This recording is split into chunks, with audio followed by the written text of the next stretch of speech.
नमस्कार श्रोताओं, आप सुन रहे हैं आपका अपना सामुदायिक रेडियो संवाद 90.8 मेगाहर्ट्ज़ पर।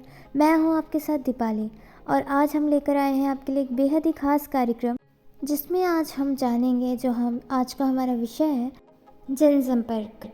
जिसमें आज हम जानेंगे कि जनसंपर्क अधिकारी होता क्या है और आप इसके क्षेत्र में आगे कैसे जा सकते हैं।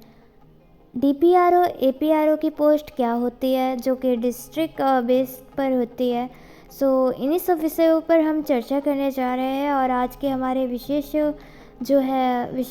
अतिथि हमारे साथ मौजूद है दिनेश सर, जिन्होंने पत्रकारिता के क्षेत्र में भी कार्य किया है और वह जनसंपर्क विभाग में भी कार्यरत है और उन्हें जनसंपर्क से जुड़ी जानकारियों का अनुभव भी प्राप्त है।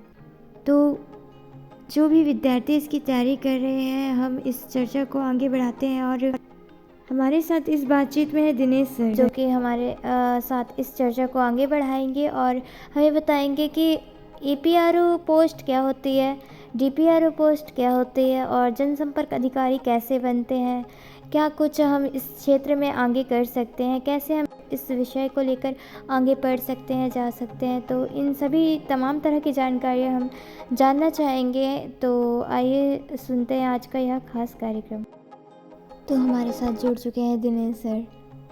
सर, बहुत बहुत स्वागत है आपका। धन्यवाद, आपका भी बहुत बहुत आभार। जी, आप हमें ये बताइए सर कि एक डिस्ट्रिक्ट पब्लिक रिलेशन ऑफिसर में और एक असिस्टेंट पब्लिक रिलेशन ऑफिसर्स में बेसिक डिफरेंस क्या है, इनमें फ़र्क क्या है? देखिए, APRO और DPRO की पोस्ट में ज़्यादा कोई फ़र्क नहीं होता। डिस्ट्रिक्ट की पोस्ट पर केवल थोड़ा एडमिनिस्ट्रेशन का काम अधिक आ जाता है और जैसे बिलिंग या टेक्निकल सिस्टम और बाकी बहुत सी ऐसी चीज़ें होती हैं जो मैनेजमेंट की होती हैं, ऑफिस मैनेजमेंट की, वो डिस्ट्रिक्ट पब्लिक रिलेशन ऑफिसर के अधीन आ जाती हैं। और असिस्टेंट पब्लिक रिलेशन ऑफिसर एक सरकार के जो भी प्रचार प्रसार का माध्यम है उसको बेहतर ढंग से आम लोगों तक रिटर्न, सोशल मीडिया और इलेक्ट्रॉनिक मीडिया के माध्यम से अपने विचारों की अभिव्यक्ति असिस्टेंट पब्लिक रिलेशन के माध्यम से आप कर सकते हैं।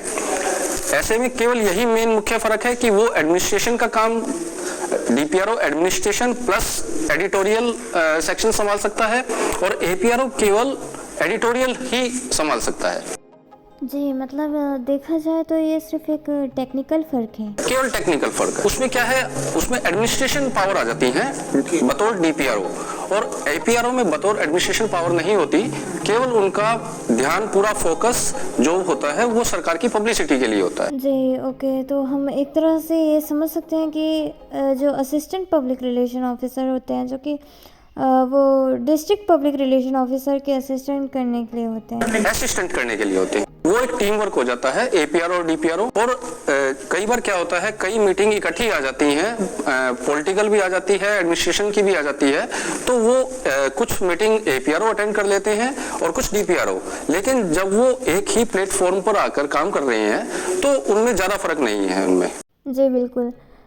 फ़िलहाल अभी DPRO की पोस्ट पर आप हैं और आपने लंबे समय तक आपने APRO की पोस्ट पर भी हरियाणा के कई अलग अलग ज़िलों में काम किया है। तो APRO की पोस्ट आमतौर पर हमेशा हम देखते हैं कि हमने देखा है कई दफ़ा कि बहुत सारी वैकेंसियाँ आती हैं और तो हम आपसे ये जानना चाहते हैं कि जो भी अभी विद्यार्थी असिस्टेंट पब्लिक रिलेशन ऑफिसर की पोस्ट के लिए अप्लाई किया है, जिन्होंने जो तैयारी कर रहे हैं, तो वो तैयारी किस तरह करें और विशेष बातों की तरफ जो ध्यान देने वाली बातें हैं, वो ऐसी कौन से पॉइंट है जिन्हें वे आप सजेस्ट करना चाहेंगे कि उनको इस विषय पर भी काम करना चाहिए और क्या कुछ आप सुझाव देना चाहेंगे उन्हें?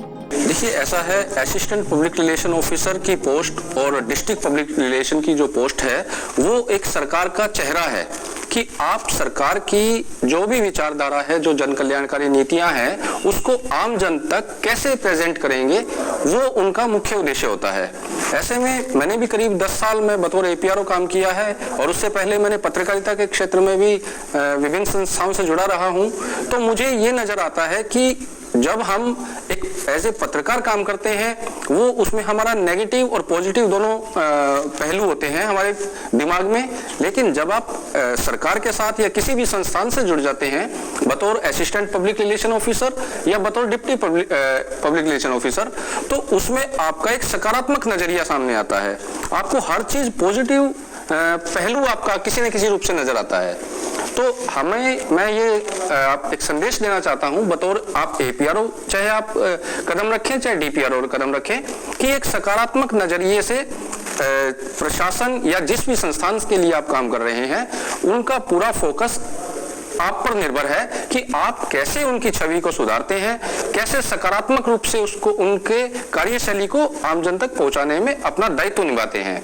तो एपीआरओ के रूप में हम जब कदम रखते हैं किसी भी संस्थान या सरकारी सिस्टम से, तो हमें सबसे बड़ा यह ध्यान रखना है कि किस प्रकार हम ज्यादा से ज्यादा विभिन्न जनसंपर्क के पहलुओं से जुड़कर हम अपनी अभिव्यक्ति आम जन तक पहुंचाएं, चाहे वो सोशल मीडिया प्लेटफॉर्म हो, चाहे वो फोक मीडिया हो, चाहे वो प्रिंटिंग हो या इलेक्ट्रॉनिक मीडिया हो। तो विभिन्न आजकल सबसे बड़ा हमारा सोशल मीडिया जो एक माध्यम है जिसमें हम तुरंत अपनी विचार लोगों तक पहुंचा सकते हैं और एक मास मीडिया का काम करता है वो। और मैं आप सभी से यह कहना चाहूंगा, जो भी स्टूडेंट्स एपीआरओ या डीपीआरओ के लिए तैयारी कर रहे हैं वे सबसे पहले अपना एक सकारात्मक नजरिया रखें कि आपने जो भी काम करना है वो एक पॉजिटिव वे में आपने करना है और किसी भी रूप से आपको नेगेटिव नहीं सोचना। आप अगर कई बार क्या परिस्थितियां उत्पन्न हो जाती हैं कि कोई आपके जहां आप काम कर रहे हो उस संस्थान या उस सरकार के प्रति नकारात्मक लोगों का नजरिया होता है, लेकिन आपका उद्देश्य है कि उस नकारात्मक नजरिए को सकारात्मक रूप देना। आप उसमें से जो भी सकारात्मक पहलू हैं वो आम जन तक पहुंचाएं तो नकारात्मक अपने आप डाउन हो जाएंगे। जी बिल्कुल। अच्छा, इसमें एक और बात आती है कि जब कोई भी बच्चे तैयारी करते हैं तो जैसे कि उनके सिलेबस में भी दिया होता है कि एपीआरओ डीपीआरओ का जो भी राज्य सरकारें जो है सिलेबस जारी करती हैं, तो नोटिफिकेशन के द्वारा जो उसमें प्रिंट मीडिया, इलेक्ट्रॉनिक मीडिया या अदर मीडिया, जितने भी अदर सोशल मीडिया या जो भी उनकी वेबसाइट हैं उनके बारे में भी बच्चों को नॉलेज होनी चाहिए। तो वो किस तरह की नॉलेज होनी चाहिए? वो बिल्कुल सबसे पहले तो आप जिस भी संस्थान के प्रति अपना दायित्व निभाने के लिए एपीआरओ या डीपीआरओ के लिए आप तैयार हो रहे हैं या किसी भी पब्लिक रिलेशन ऑफिसर के रूप में आप तैयार हो रहे हैं, तो आपको सबसे पहले उस संस्थान का ज्ञान होना बेहद जरूरी है। अगर आप सरकार के साथ काम कर रहे हैं, आप किसी भी सरकार के साथ, हरियाणा सरकार, केंद्र सरकार या किसी अन्य राज्य की सरकार के साथ यदि आप काम करना चाह रहे हैं, तो सबसे पहले आप उस सरकार की योजनाओं का आपको पता होना चाहिए कि हम अगर कहीं एग्जाम में बैठते हैं या कहीं भी हमारा इंटरव्यू होता है तो किसी भी रूप से अगर सवाल जो भी आएंगे तो हमारा कंसेप्ट क्लियर होना चाहिए कि हम जिसके लिए काम कर रहे हैं तो वो क्या हमें परोस रहा है, एक आम जन के नाते आपको क्या मिल रहा है, ताकि उसका प्रभावी रूप से आप लोगों को या अपना इंटरव्यू के दौरान बता सकते हो। जी बिल्कुल। मतलब इसका सीधा अगर हम समझे तो एक विद्यार्थी के लिए जिस राज्य में वो एपीआरओ या फिर डीपीआरओ की पोस्ट के लिए अप्लाई किया है उसने पोस्ट, तो क्या वो बिल्कुल उसको उस राज्य का पूरी कार्यशैली का ज्ञान होना चाहिए, उसकी सरकार की नीतियों का ज्ञान होना चाहिए, वहाँ की लोक परंपराओं का ज्ञान होना चाहिए, ताकि आप अपने आप को बेस्ट दे सको। चाहे छत्तीसगढ़ गवर्नमेंट है, हरियाणा गवर्नमेंट है, हमेशा हर 25 नंबर की क्वेश्चन वो उस स्टेट से संबंधित है। इसीलिए उसका ज्ञान, अगर हमें उसका ज्ञान है वो 25 नंबर हमारे बिल्कुल खरे हैं। और साथ ही हमें हिंदी और इंग्लिश का जो लैंग्वेज का है ट्रांसलेशन का वो भी ज्ञान होना चाहिए। और उसके साथ साथ हमें जो जर्नल आईक्यू स्टेट के हैं या केंद्र के हैं वो सभी हमारे कंसेप्ट क्लियर हो तो हम बेहतर अपना प्रेजेंटेशन दे सकते हैं। साथ में हम ये भी कह सकते हैं कि जैसे जो सेंट्रल गवर्नमेंट की कुछ नीतियां पीआरओ में पॉलिसी आई है, पीआरओ मतलब या उनके जो मंत्रिमंडल से संबंधित क्वेश्चन हो सकते हैं, या अगर हम लोग जो है इलेक्ट्रॉनिक मीडिया, प्रिंट मीडिया की बात करें तो न्यूज़ चैनल का जो ऑनर्स होते हैं उनसे भी रिलेटेड क्वेश्चन हो सकते हैं। बिल्कुल बिल्कुल। ठीक है। और साथ ही जो भी अपने जो ऐतिहासिक तथ्य रहे हैं कि किसने पहला अखबार निकाला, कौन पहले ऐसे पत्रकारिता के क्षेत्र में किसने कितना काम किया, उनका भी थोड़ा ज्ञान हमें अपडेट रहना चाहिए। सर एक और चीज़ बताइए हमें, जैसे कि आप हरियाणा से संबंधित जानकारी रखते हैं और छत्तीसगढ़ में भी जो है तमाम तरह की पोस्टें जो है निकलती रहती हैं, तो कि पिछले साल हमने और देखा कि हरियाणा सरकार ने डीपीआरओ की पोस्ट निकाली और अभी हमने देखा कि राजस्थान गवर्नमेंट ने भी 76 पोस्ट एपीआरओ की निकाली। तो इससे हमें ये लगता है कि जैसे भविष्य में पब्लिक रिलेशन डिपार्टमेंट में करियर की बहुत सारी संभावनाएं हैं या फिर हो सकती हैं। आप क्या कुछ कहना चाहेंगे? क्या होता था पहले, लोगों का ये पब्लिक रिलेशन का नजरिया ये होता था कि लोगों की ये धारणा होती थी कि केवल जो हमारे लोक कलाकार हैं वही एक हमारा चेहरा बनते थे सूचनाओं का आदान प्रदान करने में। समय बदल रहा है, ऐसे में हर संस्थान, हर सरकार के जो पब्लिक रिलेशन डिपार्टमेंट है वो अपना अहम रोल अदा कर रहा है सरकार की छवि को दिखाने में। तो ऐसे में यही है कि जिस प्रकार किसी भी प्लेटफॉर्म को हम यूज करेंगे तो अपना पब्लिक रिलेशन का दायित्व सबसे बड़ा होता है।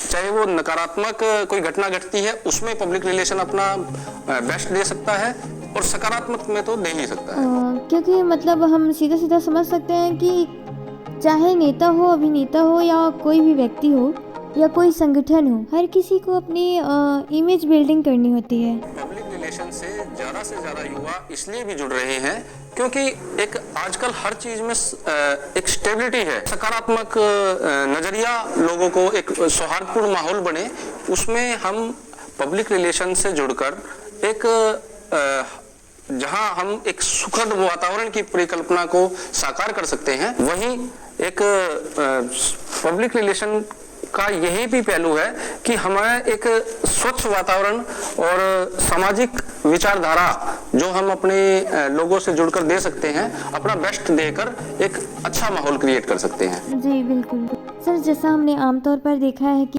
चाहे छत्तीसगढ़ गवर्नमेंट हो या फिर अन्य पड़ोसी राज्य हो, चाहे आपका हरियाणा हो या फिर असिस्टेंट जितने भी राज्य हैं, असिस्टेंट पब्लिक रिलेशन ऑफिसर की पोस्ट हो या डिस्ट्रिक्ट पब्लिक रिलेशन ऑफिसर की पोस्ट हो, हमने आमतौर पर महिलाओं की जो संख्या इतनी ज़्यादा हम लोगों की नहीं देखते हैं। तो ऐसा क्यों है? मतलब ऐसा होता है ना कि कई दफ़ा हम जो है महिलाओं की संख्या इसमें ज़्यादा नहीं देखते हैं या फिर कोई और कारण होता है इसका। इक्का दुक्का ही कहीं कहीं जो है असिस्टेंट पब्लिक रिलेशन ऑफिसर्स महिलाएं होती हैं या डिस्ट्रिक्ट लेवल पर होती हैं। तो इसकी क्या बेसिक वजह क्या मानते हैं आप, और क्या ये जो इसकी जो जॉब है वो काफ़ी टाइम तक है या फिर टफ है, या हम लोग इसको 9 to 5 जॉब ऐसा समझ सकते हैं, या ऐसा समझने की हम तुलना करें? नहीं है, जो पब्लिक रिलेशन की जॉब है वो 24/7 है, उसमें आपका कोई अवकाश किसी भी रूप से नहीं है। आपको निरंतर उस संस्थान या उस सरकार जिससे आप जुड़े हुए हो उसका अपडेट आपने लोगों तक पहुंचाना है। तो ये आप ठीक है कि महिलाओं की संख्या कम है, लेकिन महिलाएं भी अपना अतुलनीय योगदान दे सकती हैं और उनको इस फील्ड में आगे आना चाहिए। लेकिन प्रॉब्लम्स क्या होती है, महिलाओं की घरेलू प्रॉब्लम्स भी होती हैं कि आपको 9 से 5 की ड्यूटी करनी पड़ेगी।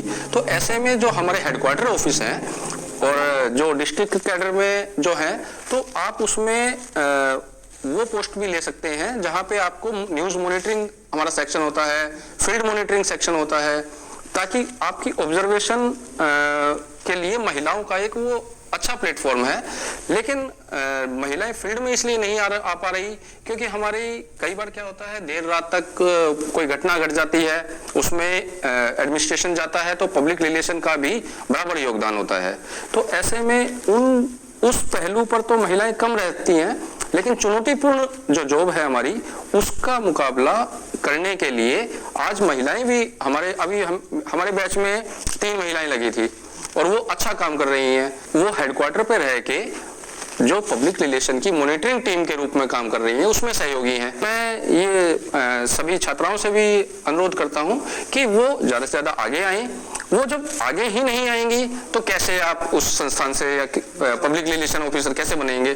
जब आप आगे आएंगे तो आपको उस चुनौती का सामना करने का अवसर मिलेगा और आप उसको अच्छा महसूस करोगे कि हम अपने माध्यम से अपना बेस्ट दे रहे हैं। और हम एक आपको महिलाओं को एक लोगों की ये नजरिया होता है कि महिलाएं सुरक्षित कैसे रहें। महिलाओं को बहुत जब आप अच्छा देंगे, किसी संस्थान या किसी सरकार के प्रति अपना दायित्व निभाएंगे तो आपको एक ऐसा पूरा माहौल मिलता है जहां आपको सुरक्षित वातावरण मिलता है। तो आप बिल्कुल भी ये ना सोचें कि 24/7 चुनौतीपूर्ण जॉब है, तो आप भी अपना जो भी जितना भी आप एक टीम वर्क के रूप में आप काम कर सकती हैं। आपके सहयोगी जो जितना टाइम आप दें वो दें, बाकी आपके सहयोगी दे सकते हैं उसमें। तो मेरा ये सभी से छात्राओं से आह्वान है कि वो पब्लिक रिलेशन को ज्वाइन करें ताकि एक आप अपना ये नजरिया बदल जाएगा कि महिलाएं उस क्षेत्र में आगे नहीं आ रही। जी बिल्कुल। अच्छा, तो मतलब आपकी बातों से तो सीधा सीधा यही समझ में आता है कि ऐसा नहीं है कि ये महिलाओं के लिए जॉब नहीं है या वह ये जॉब नहीं कर सकती है। थोड़ा टफ है, इसको 9 to 5 जॉब ना समझें। तो अब आप ये देखिए हमारे डिपार्टमेंट में जो हमारी प्रेस को लीड कर रही है वो भी महिला है। ज्वाइंट डायरेक्टर प्रेस हमारी महिला है, ज्वाइंट डायरेक्टर एडमिनिस्ट्रेशन हमारी महिला है। तो हम ये मान सकते हैं कि अगर आप सही नजरिए से अपना दायित्व निभाएंगे तो वो भले ही फील्ड में ना हो, वो हेडक्वार्टर पे अपना दायित्व निभा सकती है। मतलब सीधे सीधा हम यह सोच सकते हैं कि महिलाओं के लिए अवसर तो बहुत है लेकिन थोड़ा चुनौतीपूर्ण है। लेकिन अगर आप उस चुनौती को स्वीकार करेंगे तो आप अच्छा महसूस करेंगे। जी बिल्कुल सर। सर जैसे आप हमें ये बताइए कि आपने कई एक बड़ी बड़ी मीडिया संस्थानों में काम किया है, आपने कई इतने सारे अलग अलग मीडिया हाउसेस में काम किया है और बहुत सारे न्यूज़पेपर्स में भी काम किया है। एक लंबा सफ़र आपका प्रिंट मीडिया में रहा है और तो उसको देखते हुए जो आजकल के विद्यार्थी हैं या जो छात्र छात्राएं हैं जो पब्लिक रिलेशन फील्ड में आना चाहते हैं तो उनके लिए आपकी जर्नी किस तरह एक मैसेज का काम कर सकती है, आप हमें वो बताइए। आप आपकी जर्नी के बारे में हमें बताइए कुछ। देखिए मैंने करीब ग्रेजुएशन करने के बाद होटल मैनेजमेंट किया और होटल मैनेजमेंट करके मैंने करीब 2-3 महीने एक जॉब भी की थी फ्रंट ऑफिस पे। लेकिन उसी दौरान मेरा पत्रकारिता का शौक रहा मेरे को लेखनी का। तो मैं विभिन्न संस्थाओं में जो समाचार पत्र या मैगजीन निकलती थी उसमें अपने आर्टिकल देता था और वो छपते थे। तो उससे मेरे को अच्छा लगता था कि जब आपका नाम अखबार में छपता है तो एक अच्छी फीलिंग आती है कि आपको लोग जानने लगे। तो धीरे धीरे मैंने पत्रकारिता की ओर मेरा रुझान बना। मैं विभिन्न संस्थाओं से फिर मैंने जुड़ना शुरू किया, अखबारों में लिखना शुरू किया और बतौर सिटी रिपोर्टर मैंने अमर उजाला से स्टार्टिंग करी और उसके बाद रिपोर्टर और एक्टिंग ब्यूरो चीफ तक दैनिक भास्कर जैसे संस्थान में मैंने काम किया। लेकिन मेरा इसमें सबसे बड़ा मेरे को अच्छा पब्लिक रिलेशन में आने के बाद ये लगा कि मेरी सोच जो है वो पॉजिटिव हो गई। पहले आप एज ए पत्रकार जब काम करते हो तो आपको नेगेटिव पॉजिटिव दोनों नजरिया रहते हैं आपके। लेकिन जब आप केवल पॉजिटिव सोच रखोगे तो आपको खुद ही आत्मिक संतुष्टि महसूस होगी कि एक अच्छा काम आप समाज के हित में कर रहे हैं, एक अच्छी सोच के साथ काम कर रहे हैं, तो आपको अच्छा महसूस होगा। और मैंने होटल मैनेजमेंट को छोड़कर मैंने मास्टर डिग्री करी मास कम्युनिकेशन में। तो उसके बाद मैं पत्रकारिता के क्षेत्र, क्योंकि क्या होता है जब तक आप डिग्री करने के बाद एक्सपीरियंस करोगे उसके बाद आपको पब्लिक रिलेशन में एंट्री मिलेगी। पहले आपको मास्टर डिग्री करनी होगी, बीजीएमसी प्लस पीजी डिप्लोमा या एमएमसी करनी होगी। उसके बाद आपको 1 या 2 साल के एक्सपीरियंस के बाद आप इस क्षेत्र में आ सकते हैं। तो ऐसे में मेरी आप सभी से ये अपील है कि आप अगर आपने सकारात्मक नजरिया रख के कुछ आत्मिक शांति महसूस करते हुए जीवन में आगे बढ़ना है तो आप पब्लिक रिलेशन की ओर आइए। और साथ साथ आप ये मत सोचिए कि इसमें चुनौती बहुत है इसमें, लेकिन आप उस चुनौती को अगर स्वीकार करेंगे तो आपको खुद ही अच्छा लगेगा कि आप अपना बेस्ट दे रहे हैं। आपको वो चुनौती आपके परिस्थितियों के अनुकूल हो जाएगी। हालांकि हमारी जॉब 24/7 की है, लेकिन एक टीम वर्क के साथ अगर हम काम करें तो हम अपना जो उद्देश्य है उसकी सार्थकता को सिद्ध कर सकते हैं। जी बिल्कुल सर, हम आपसे ये भी जानना चाहते हैं कि आप थोड़ा बताइए हमें, जितने भी विद्यार्थी जो एपीआर और डीपीआरओ की पोस्ट के लिए तैयारी कर रहे हैं, तो आप थोड़ा सा एक्सप्लेनेशन करके बताइए कि जो उनकी जो बेसिक स्किल्स है उनमें वे क्या होनी चाहिए, उनकी गुणवत्ता, उनकी क्वालिटी क्या होनी चाहिए, वो क्या रहनी चाहिए उनमें उनकी क्वालिटीज़, ताकि वे इसमें और आगे बेहतर कार्य कर सकें और आगे इस क्षेत्र में जा सकें। देखिए, एज ए एपीआरओ या एज ए डीपीआरओ अगर आपने अपना कैरियर को चुनाव करना है तो आपको सबसे पहले आप जिस क्षेत्र में रह रहे हैं, जिस स्टेट में रह रहे हैं, उसकी पूरी आपको जानकारी होनी चाहिए। आपको जनरल अवेयरनेस होनी चाहिए कि आप यदि हरियाणा, राजस्थान या किसी अन्य राज्य में रहते हैं, उसके बारे में आपको पॉलिटिकल और सोशल और वहाँ के कल्चर की आपको पूरी जानकारी होनी चाहिए। उसके साथ ही केंद्र सरकार की तरफ से जो भी विकासात्मक या जन कल्याणकारी योजनाएं हैं उनका आपको पूरी तरह से ज्ञान होना चाहिए। आपको अपने पॉलिटिशियन का ज्ञान होना चाहिए, जिस क्षेत्र में आप रह रहे हैं, जिस स्टेट में रह रहे हैं। तो उसके बाद उसके साथ ही आपका जो कम्युनिकेशन स्किल है वो अच्छा रहना चाहिए। आप चाहे हिंदी में बात करें चाहे इंग्लिश में बात करें, आप किसी भी पहलू से, दोनों हिंदी, इंग्लिश या किसी अन्य लैंग्वेज में जिस भी आप संस्थान से या जुड़ना चाह रहे हैं उसमें अपना आप बेहतर प्रदर्शन करें, उसका ज्ञान होना चाहिए आपको। साथ ही आपका व्यवहार कुशलता सबसे बहुत जरूरी काम है। पब्लिक रिलेशन में आपकी व्यवहार कुशलता ही आपका फेस होती है, आपका परिचय कि आप कैसे लोगों से जुड़ सकते हैं। यदि आपकी व्यवहार कुशलता में अंतर आएगा, आप लोगों से सीधा नहीं जुड़ा होगे, तो आप अपने संस्थान या अपने सरकार की नीतियों को लोगों तक नहीं पहुंचा पाओगे। ऐसे में आपका, जब सबसे बड़ी बात है, हम सोशल मीडिया पब्लिसिटी कर सकते हैं, प्रिंट, इलेक्ट्रॉनिक, फोक, इन सब के माध्यम से हम कर सकते हैं, लेकिन साथ साथ आपकी माउथ पब्लिसिटी भी बहुत जरूरी है। आपको यदि कोई आपके पास आता है, आप उसको सरकार की योजनाओं के बारे में बताएंगे तो वो एक माउथ पब्लिसिटी होगी आपकी, और उसमें अगर आपका व्यवहार अच्छा नहीं है तो दूसरा बंदा जो उस सरकार की योजना का लाभ उठाने आया है या उसको मिल सकती है वो सरकार की योजनाएं, तो वो सरकार को ही नकारात्मक दृष्टिकोण से देखेगा कि इनको बताने वाले ही ऐसे हैं। तो अगर आपका व्यवहार अच्छा होगा तो आपका सीधा जनसंपर्क होगा उन लोगों के साथ। तो ऐसे में मेरा ये आह्वान है कि आप अपने व्यवहार कुशलता का परिचय दीजिए, अपना कम्युनिकेशन स्किल स्ट्रांग रखिए, आपको अपने एरिया के बारे में पूरा ज्ञान हो, आपका IQ, EQ बिल्कुल ओके हो। साथ ही जब आप उस काम के लिए आप तैयार हो रहे हैं तो आपको टाइपिंग भी आनी चाहिए, आपको एडिटिंग भी आनी चाहिए, आपको डिजाइनिंग भी आनी चाहिए, ताकि आप जो काम हमने लोगों तक पहुंचाना है उसको हमने लिख के देना है, उसको सोशल मीडिया प्लेटफॉर्म पे अपडेट करना है। तो सभी चीजों को हमने category wise, editing, typing, news making की कैसे हम न्यूज को रिप्रेजेंट कर रहे हैं लोगों के सामने, तो इस प्रकार की कार्यकुशलता आप में बेहद जरूरी है। तो आप जो भी इस काम के लिए अगर इच्छुक हैं तो वो पब्लिक रिलेशन को ज्वाइन करने से पहले अपने इन पॉइंट्स पर ध्यान रखते हुए आप आगे बढ़े, निश्चित तौर पर आपको सफलता मिलेगी। आप उस चुनौती को, जो लोगों के मन में ये नजरिया है कि 24/7 है और चुनौतीपूर्ण है, उससे आप बिल्कुल भी ना घबराएं। ये बहुत अच्छा प्लेटफॉर्म है। आपने देखा होगा कि कोविड के टाइम में सब कुछ बंद हो गया था, अखबार वगैरह लोग पढ़ना छोड़ गए थे, केवल टीवी पर और सोशल मीडिया पर फोकस रहा सभी का।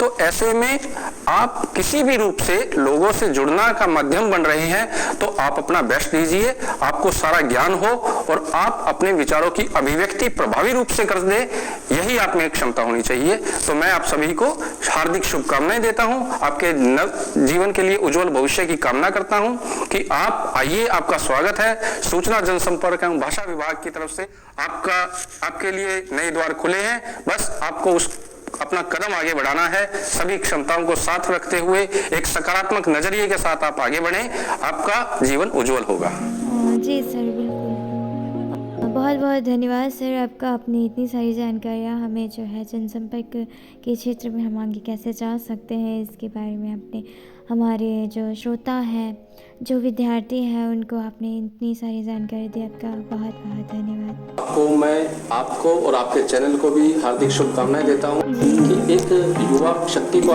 देश एक सकारात्मक नजरिए से आगे बढ़े। शुभकामनाओं के साथ मैं आपका बहुत बहुत धन्यवाद। जी सर, शुक्रिया आपका।